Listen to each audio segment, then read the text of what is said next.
For my storytelling, I decided to connect my story to the grade 4 curriculum. For my outcome, I decided to connect it to USC 4.5, which is examine how identity is influenced by relationships that are formed with others. So to begin, I would set up my classroom by first off asking them if they know what a relationship is, and if not, I would give them this definition. A relationship is the way in which two or more concepts, objects, or people are connected, or the state of being connected. Then I would proceed to ask them why they think relationships are important in a classroom. I would tell them my opinion. Relationships, I find, are very important to remember in the school. They can help you achieve your goals, and by building relationships with others, you are building a lifelong support system. My story. The day started off rainy, and all of us students were trapped inside because the playground at our school was too muddy for us to be able to go outside for recess. Our teacher that day decided if everyone in the class caught up in their math, he would take us outside for fresh air at the end of the day in hopes that it would be nice. But first, he decided it would be important to teach us a new concept in math. All was going well. We were watching a Khan Academy video that was teaching us of the specific topic we were learning that day. I can't exactly remember what it was, but it must have been something important. When we were done with the new math concept, it was time to head to gym class. Gym class was roughly 30 minutes long. When we came back from gym class, my teacher proceeded to tell us to get back to our math so that we could have free time and eventually go outside for the rest of the day when it got nicer, of course. During math class, I sat beside my friends. I was turned around, helping them with a math question because they had asked me for help. When all of a sudden, I heard my name being shouted from across the room. My teacher was yelling at me to turn around and to do my own work. I calmly told my teacher that he had only asked me for help and that I was trying to help him figure out the math problem and solve it together. My teacher then decided that he felt that it was okay to yell back at me and asked me to stop helping the other students.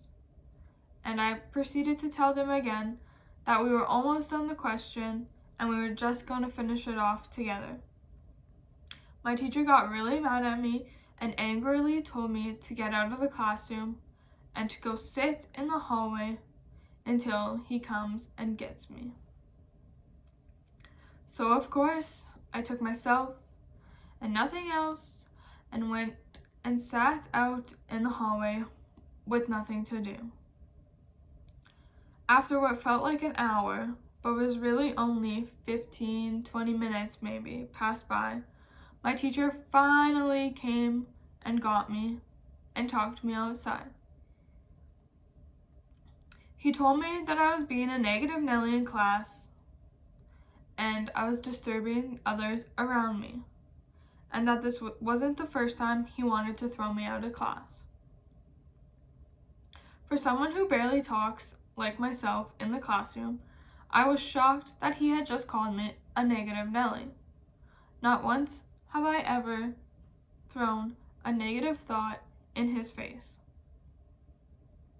My teacher told me that if I don't pay attention and listen in the class, that I will have to be sent to the office and will get outside time taken away from the whole class, which seemed extremely unfair. So of course, I went back into the classroom and sat in my desk quietly.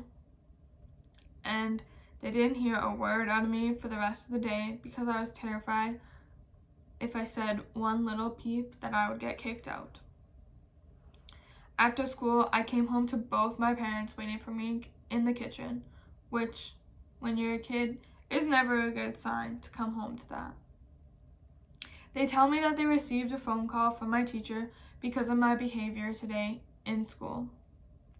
I told them my side of the story, of course, and that I was simply just trying to help out the other student in math class. They weren't mad at me, they just thought the problem could have been handled a little bit better and not as extreme. My parents were also very confused because they know me the best and know that I barely talk to anyone that isn't my family or close friends. So they found it very strange that he called me a negative Nelly. After discussing the whole problem and how I can be better, they phoned my teacher back the next day and told them that this problem was only a one-time thing and that I would not be a disturbance to the class anymore. I went back to school scared and worried what everyone would think of me and that I would be in even more trouble than I was before. When I arrived at school, my teacher pulled me outside the classroom. And of course, this never looks good in front of your friends. He told me that he wanted to make a deal with me, that if I would keep my thoughts to myself when they were not needed, he would try to be better himself too and not yell anymore. Lots of my friends started pressuring me to stand up for myself and show that I am not a negative Nelly. But I didn't want to cause any more drama in the classroom, so I agreed with him and headed back into the classroom quietly, sitting at my desk. After this day, everything changed. The way I viewed my teacher, our relationship was broken, and I had no trust in him at all. I would sit in my desk and think to myself about all the awful things he must say about me behind my back to other teachers or even his family. From this day on, my grades started to slip because I did not want to ask him for any more help, because I did not know if I could trust him or if he even wanted to help me in the first place. The rest of the school year was spent always second-guessing myself if I should speak up or not in the class, and of course, I chose not to speak up because I did not want to get thrown out of the classroom again. Although there were some times in the class where I had an opinion and I had my hand up, but I was scared to share it. Or my friends would pressure me into saying it, and sometimes he would choose my name, but then he would turn his back to me and completely ignore me and move on to the next students. By ignoring me in the classroom, this gave me low self-esteem about myself and influenced how I viewed myself and affected our relationship even more than before. Our relationship never worked out, and we went on for the remainder of the year barely talking to each other. So after I complete my story, the one activity I have chosen for the students to do is a building relationships with others activity. So first, I'd get the students, if they weren't already in their desks, to go back to their desks and grab their journals. I'd ask them to write healthy characteristics of a relationship and what that would look like. I'd give them a couple examples, and I'd give them 2 to 3 minutes to figure out what that looks like. After, on a separate piece of paper in their journals, I would ask them to write the unhealthy characteristics of a relationship, giving them 2 to 3 minutes. Again, after this, I would get the students to form groups of 3 to 4 students and share their ideas with each other.